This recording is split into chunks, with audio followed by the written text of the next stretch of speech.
For his views on Greece, let's turn to Joseph Stiglitz. He is, of course, the Nobel Prize-winning economist and author of the book The Great Divide, where Professor Stiglitz talks about inequality. Thank you so much for coming here on the program. So we'll keep you for 40 minutes. We have a lot of things to talk about. Greece, how do you deal with Greece? You have two parts. They've never really been this far apart, and the clock is ticking, and yet no one seems to be willing to give in.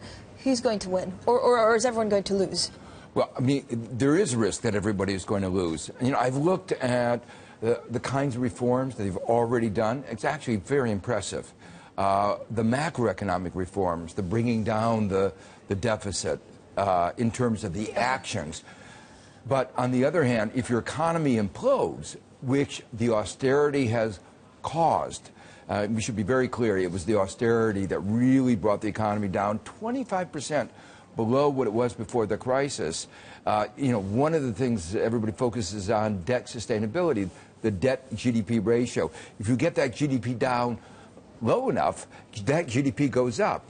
When the crisis started in 2010, debt-GDP ratio was 110%.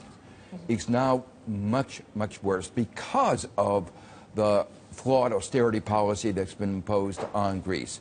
But so does that mean that actually Syriza is right to renegade on not want to renegotiate on the red lines, or should they just be embracing the creditors a little bit more to at least not hackle their backs? No, I mean, as an economist, I can't tell you the politics, and I'm not a negotiator.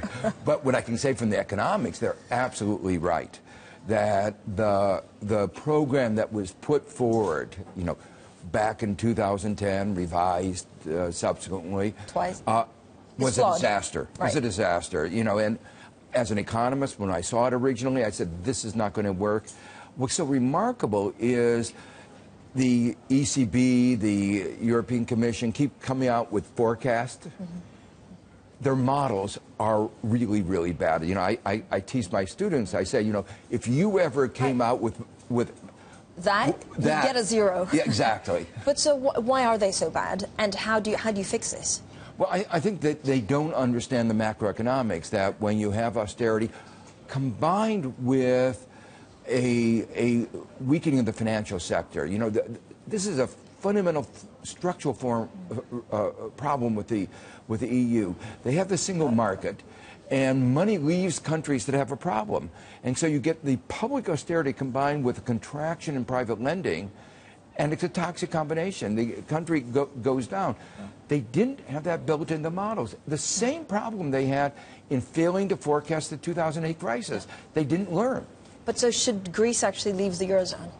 Well, it would make more sense. Take the pain, a lot of it, but then they're in charge of their destiny. If Germany and the rest of Europe refuses to change the program, I think that there is no alternative. Now, the first best would be for Europe to realize that austerity is a mistake, that there are fundamental flaws in the structure of the Eurozone.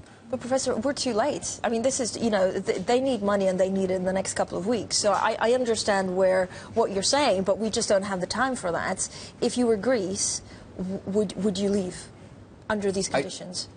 Under the conditions that the Eurozone, you know, refuses to change a policy that has proven wrong, led the country down 25% declining GDP. I mean, this is depression. Like, you know, 50%, more than 50% youth unemployment. I mean, this is destroying the country, destroying the future. I think I'd have to lean and say, yeah, you know, you bargained in good faith. You did, you know, not everything, but you did an awful lot, and they won't face up to the realities. What happens if Greece leaves, or if Greece defaults? What happens to unemployment? It's very serious for Europe. I think it's really serious for Europe, because it's not only the immediate impetus. You know, Greece is small, but what it's saying is this contract, this union, is a temporary union. You know, next time Spain has a little bit of problem, and they have a different government, people will say, well, you know, the European leaders don't bargain in good faith. They don't face the reality that their policies aren't working, and they're pushing these countries out. That means interest rates are going to soar. You really are bringing more instability into Europe, a real risk that the whole European Euro project, not the EU, but the Euro project, which was flawed from the start, could be repaired, is going down the tubes. All right, Professor Stiglitz, thank you so much.